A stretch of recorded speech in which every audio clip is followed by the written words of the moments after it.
మీ business ఏదైనా మీ ఊర్లో promotion చేయాలంటే అది సుమన్ టీవీతోనే సాధ్యం. ఇప్పుడే సంప్రదించండి. సల్లా నారాయణ రెడ్డి సారెడ్డిపల్లి ఆ డబ్బులు ఆయన వాడుకుంది. గత సంవత్సరం సంధి అసలు నారాయణ రెడ్డి దగ్గర డబ్బులు ఎందుకు ఉంటాయి? ఆయన ఏమన్నా అప్పు ఇచ్చిండా? ఆయన అప్పు తీసుకున్నాడా? ఆయనకు సంబంధం ఈ డబ్బుతోటి కోటోడు కట్టిండు, కొట్టిండు మమ్మల్ని పిలవాలి, ఇగో కట్టిండు పైసలు అనేది మాకు మహిమకి ఇవ్వాలి.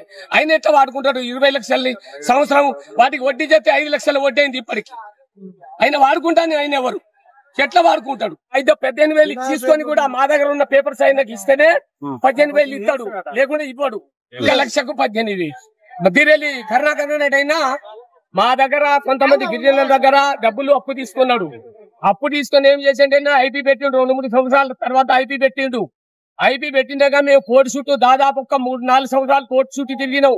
కోర్టు తీర్పు కొట్టుడు పోయింది. వాడిని ఆస్తంతా అమ్మేసి మీరు తీసుకోరనేది కోర్టు తీర్పు ఒకటి ఇచ్చింది మాకు. ఇచ్చినాక ఏమైందంటే గత సంవత్సరం ఆ మిల్లును అమ్మటానికి ముందుకు వచ్చారు ఇక్కడ ఉన్న కొంతమంది నాయకులందరూ.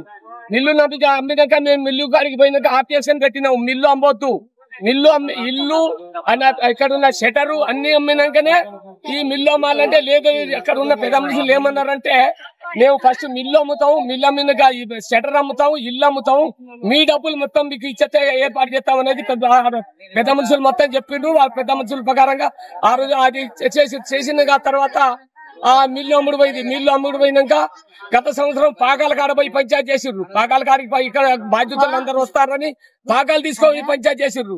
ఆ పాకాల కాడికి మమ్మల్ని ఎవరి రానియకుండా చేసేసి పాకాల కాడ నుంచి వాళ్ళు అక్కడ ఏం మాట్లాడారు ఏం చేసి మాకు తెలియకుండా గత సంవత్సరం హన్మకొండకు పోయి కరుణాకర్ని హన్మకొండకు పిలిపించుకొని అక్కడ కరుణాకర్ తోని సంతకాలు పెట్టించి సతీష్ కొంటాడు, కరుణాకర్ అమ్ముతాడు.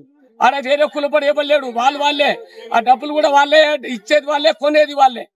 అది ఏమైందంటే గత సంవత్సరం సంధి 20 లక్షలు నారాయణరెడ్డి వాడుకున్నాడు. ఇంతవరకు బాధ్యతలకు 1 రూపాయి బిల్లు అంటే మాకు ఇవ్వలేదు. మేము ఫస్ట్ సంధి మిల్లుని ఆపింది లడాయిగడ్డ రామనగూడెం. మేము తాళాలేసింది మేము, ఆపింది మేము, అమ్మించింది మేము. ఇప్పుడు నారాయణరెడ్డి ఏమంటే మేము 18,000 ఇస్తాం, మీకు 1 లక్షకు 18,000 ఇస్తా, అట్లా తీసుకోర్రి, లేకుంటే నేను ఇయ్యను అనేది వాదంటాడు. కాబట్టి దయచేసి మా డబ్బులు మాకు ఇచ్చే ఏర్పాటు చేయాలి, మా డబ్బులు మాకు ఇప్పియాలి.